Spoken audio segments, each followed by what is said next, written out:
أعوذ بالله من الشيطان الرجيم. بسم الله الرحمن الرحيم. الحمد لله رب العالمين، والصلاة والسلام على أشرف المرسلين سيدنا ونبينا ومولانا محمد صلى الله عليه وسلم. اللهم صل على سيدنا محمد الفاتح لما أغلق والخاتم لما سبق ناصر الحق بالحق والهادي إلى صراطك المستقيم وعلى آله حق قدره ومقداره العظيم. In the name of Allah, the most gracious, the most merciful, all praises are due to Allah subhanahu wa ta'ala, the nourisher and the sustainer of this universe. I bear witness that I believe in all the messages of Allah subhanahu wa ta'ala, and I bear witness that Prophet Muhammad sallallahu alayhi wa sallam is the final of all the divine emissaries. Assalamu alaikum wa rahmatullahi wa barakatuh. I really feel honored to be part of this event today. Yet at the same time, I feel that on my left hand side, we have people who are better equipped to come and stand on this limber and address the crowd. I hope with every mistake I'll make along the way, I forgive me. Because, when I was told I was going to speak, I accepted it. But when I see now that there are people who are more qualified and more deserving than I am, then one of the thoughts that came into my mind was to backtrack. But inshallah, let's hope it's important. We are gathered here today to commemorate the Maulid of the Prophet Muhammad sallallahu alayhi wa sallam. It's a first event of its kind that is taking place in the township. It's the first event of its kind that is organized, that is planned, funded by brothers from the different townships in Gauteng.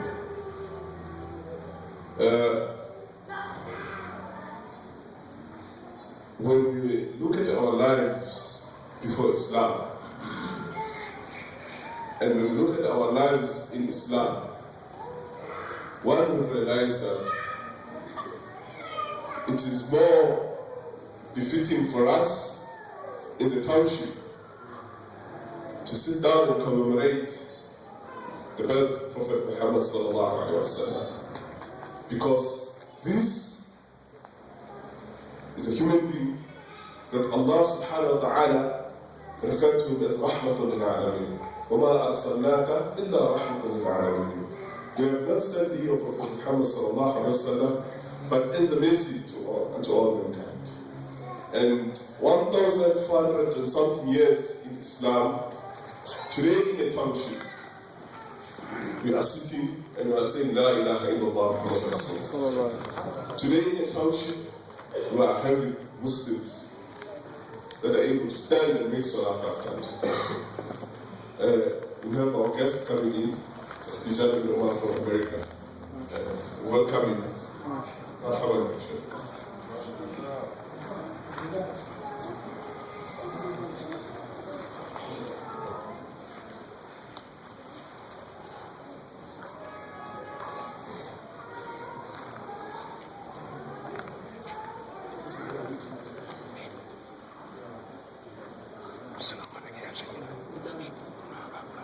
ما شاء الله.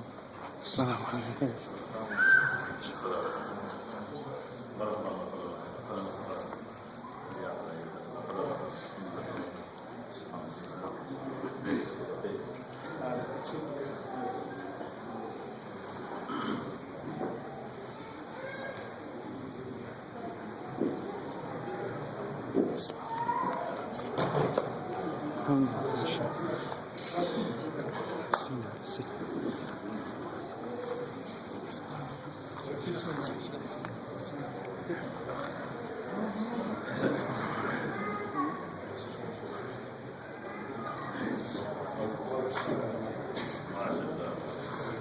Takbir. Allahu Akbar. Takbir. Allahu Akbar. The hosting of this kind of event, it is something that we have planned that it will take place on a yearly basis, but it will be on rotational from different township to different township. But I'd just like to mention a few things, the impact that this kind of event that will have in our township. The first thing is that, as black Muslims in South Africa, we've always been in the cocoons, we've always been on the receiving end. We've never just sit down and take initiative to establish deen on ourselves. It's either somebody from across the railway line come to us and give us a problem. It's either somebody, if nobody comes, then nothing happens. And this kind of mentality, it creates an impression that somehow our allegiance to Islam is questionable. But that's not the case. So this event today, it signals a very important history, a very important milestone in the history of Islam in the township. In a way that all of us, wherever we are, from different places, from Pretoria, from Gauteng, from Free State, from all provinces, as the indigenous people, we need to stand up. We need to stand up and show our Islam. We need to stand up and take responsibility of our deen. We need to stand up and take the ownership of the deen.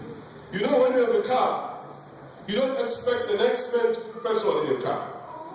You don't expect the next man to put tires in your car, because it's your car. If the tires are finished, you go deep into your pockets and you put tires. And this is what has been a problem for us, that we've never had this ownership of Islam. We always felt that it's something that, even though we are Muslims, but our attitude, the way we approach Islam is that somebody needs to do something for us in order for us to be recognized as Muslims. We have never taken any initiatives to build Islam. So I'm saying this event, it signals the ownership. It teaches us that we need to start owning our Islam. We need to start standing up and digging deep into our pockets and give for the cause of Allah. It's need to say we take our strength, our monies, our wealth, our assets, ourselves, our wives, our children, we give them to Allah subhanahu wa ta'ala. Everything that we own. And every initiative we take in bringing Islam into our township. This event as well, it teaches us a very simple aspect.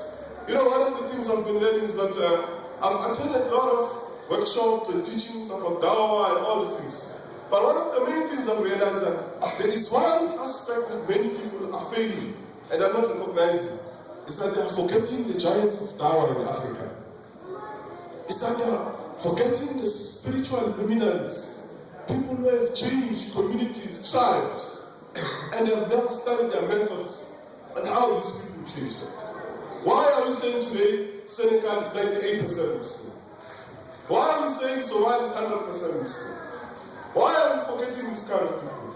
And amongst the concept, amongst the study, amongst their methods, amongst their ways, is that these people commemorated the birth of the Prophet Muhammad sallallahu alaihi wasallam. There are many things we can study from it, but amongst the things is that they commemorated the birth of the Prophet Muhammad sallallahu alaihi wasallam. So aren't we, if we want to succeed in our Islam, shouldn't we learn from these luminaries? If you want to study medicine, you go to the professors of medicine. If you want to study the art of dawah, you go to the predecessors of dawah.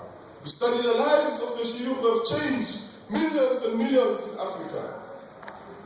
Sheikh Ibrahim Niass in Senegal, Sheikh Bashir al-Haddad in East Africa, Sheikh Uwais in Somalia, Sheikh Mohammed al-Habib in Morocco. The list goes on and on. These are the luminaries that we have forgotten. These are the people that we have never looked at. But we are talking and we are saying we want to spread dawah, but we have never looked at what is it that we have done to spread Islam. So the event like this, it takes us back to those teachings. The event like this, it takes us back to those aspects that we need to look back in our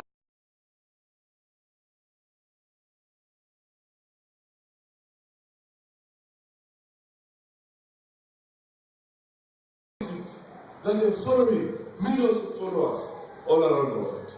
And then that's then we succeed to become Islam in the townships. And also, this commemoration should act as a unifying factor for the Muslims in the township. There was a time when many of us, when you look at the Islam in our township, it was all about complaining. Complaining about this one didn't do this one didn't do this. And it seems as if the paradigm has shifted a little bit, the aspect has shifted.